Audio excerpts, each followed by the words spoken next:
بعض कहानियां दिल में उतरकर रूह तक हिला देती हैं। बाज़ फैसले इंसान एक लम्हे में करता है, लेकिन उनके जख्म पूरी जिंदगी देते हैं। कहा जाता है कि बेटियां रहमत होती हैं, लेकिन कुछ दिल ऐसे भी होते हैं जिन पर जहालत की मट्टी इतनी जम जाती है कि वो उस रहमत को पहचान ही नहीं पाते। ये कहानी है महरीन की, एक माँ की, जिसने अपनी तकदीर बदलने के लिए ऐसा फैसला किया जिसने उसके वजूद को तोड़ दिया, मगर खुदा ने उसके आंसू ज़ाया नहीं जाने दिए। ये कहानी है उस्मान की, जिसके गुरूर ने उसकी ज़िंदगी की सबसे कीमती नेमत उससे छीन ली। और ये कहानी है अनाबिया की, एक ऐसी बच्ची की जो तकदीर की लहरों के साथ बहते बहते मोहब्बत के घर तक पहुंच गई। अगर आपके दिल में भी बेटियों की कदर है, या आपने कभी किसी के लिए आंसू बहाए हैं, तो ये कहानी आपकी रूह को ज़रूर छुएगी। कहानी का आगाज़ एक गांव दूर दराज पहाड़ों के पीछे बसा हुआ, जहां मेहनत, गुर्बत, रवायात और खामोश दुख आबाद थे। उस्मान एक सख्त मिजाज, हुसीला, रवायती जहन वाला इंसान। उसकी बीवी महरीन नरम दिल, खूबसूरत, बाहया, हमेशा खामोश रहने वाली। पहले 2 हमल में उसे बेटी की खुशखबरी मिली थी, और उस्मान ने उसे दोनों बार मजबूर किया कि वो बच्चियों को दुनिया में आने से पहले ही ख़त्म कर दे। महरीन की आंखों में वो दोनों बेटियां आज भी जिंदा थीं, और उन्हीं के दर्द ने उसे अंदर से तोड़ दिया था। महरीन तीसरे हमल में थी, दिल में डर, रातों में दुआ, कदमों में कांटे। रोज़ उस्मान कहता, अगर बेटा ना हुआ तो समझ लेना तुम्हारी भी कब्र ये घर ही है। उस्मान हमेशा काम के बहाने निकल जाता। घर के सारे काम, पानी भरना, लकड़ी लाना, सब महरीन खुद करती। वो हर रात रोकर सोती, हर सुबह डर कर उठती। 9वां महीना शुरू हुआ। उस्मान काम के लिए कुछ दिन घर से दूर जा रहा था। जाते वक्त धमकी दे गया, वापस आया और बेटी हुई तो उसे भी, तुम्हें भी, दोनों को ख़त्म कर दूंगा। महरीन टूट गई। उसके अंदर एक ख्याल बार बार गूंजता रहा, अगर बच्ची हुई तो उसका क्या होगा। एक रात अचानक दर्द ज़हर शुरू हुआ। मोहल्ले की दाई को बुलाया गया। दाई ने खुशी से कहा, मुबारक हो, रहमत आई है तेरी गोद में। महरीन सुनकर खुश भी हो गई और परेशान भी। दाई के जाते ही महरीन रोने लग पड़ी। चंद घंटे बाद हाथ कांपते थे, दिल फट रहा था, कदम लड़खड़ा रहे थे। महरीन ने बच्ची को कपड़े में लपेटा, टोकरी में रखा और नहर के किनारे पहुंची गई। हवा ठंडी थी, पानी पुरसुकून था, मगर उसके अंदर कयामत बरपा थी। उसने आसमान की तरफ देखकर कहा, या अल्लाह, तू जानता है मैं मजबूर हूँ, तेरे हवाले करती हूँ अपनी बच्ची को।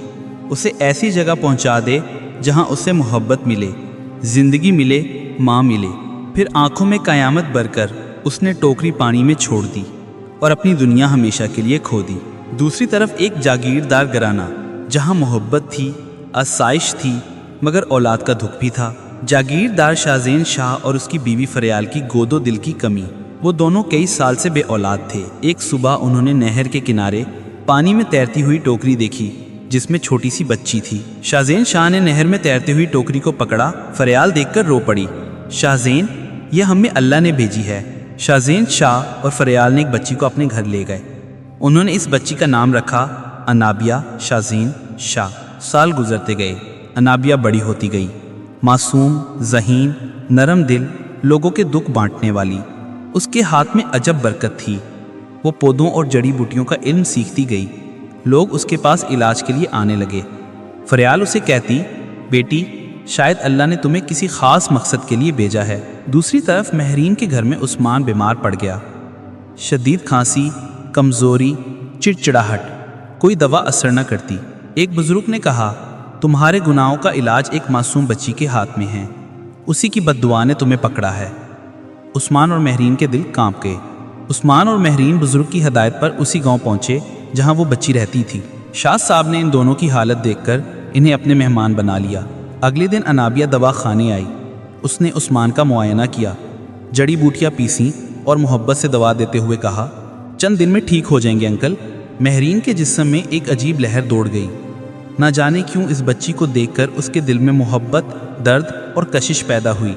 माँ का दिल शायद कुछ पहचान रहा था। महरीन ने देखा तो अनाबिया के हाथ पर तिल का निशान था, वही निशान जो उसने अपनी बच्ची के हाथ पर देखा था जब वो दुनिया में आई थी।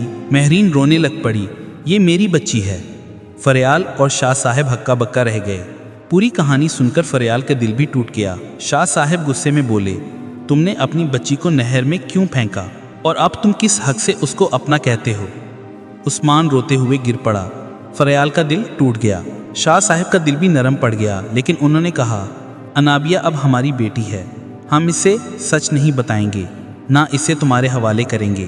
اگلی صبح فریال اور شاہ صاحب انابیہ کے بغیر مہرین اور عثمان کے دروازے پر آئے۔ شاہ صاحب نے کچھ رقم رکھی اور نرمی سے کہا، ہم اپنی بیٹی نہیں دے سکتے، لیکن ہم تمہیں اس کا دیدار کرنے سے نہیں روک سکتے۔ ہفتے میں ایک دن تم ہماری حویلی آ کر اسے دور سے دیکھ سکتے ہو، بس اسے کبھی نہ بتانا کہ تم کون ہو۔ مہرین ٹوٹے ہوئے دل کے ساتھ راضی ہو گئی۔ پھر ہر ہفتے مہرین اپنی بچی انابیہ کو دیکھنے شاہ صاحب کے گھر چلی جاتی۔ انابیہ بھی اس کے پاس آتی، اسے دیکھ کر مسکراتی، لیکن انابیہ کو حقیقت کا علم نہ تھا۔ اختتام۔ بیٹیاں بوجھ نہیں ہوتیں، انسان خود اپنے بوجھ کا وزن بناتا ہے۔ مہرین ہر نماز کے بعد دعا کرتی ہے، یا اللہ میری بیٹی کو خوش رکھ، چاہے وہ مجھ سے دور ہی کیوں نہ رہے۔ اگر آپ کو ہماری یہ کہانی اچھی لگی ہو تو ہمارے اس YouTube چینل نفیس سٹوریز کو سبسکرائب کریں اور بیل آئیکن کو دبانا نہ بھولیں تاکہ نئی آنے والی ویڈیو آپ تک پہنچتی رہے۔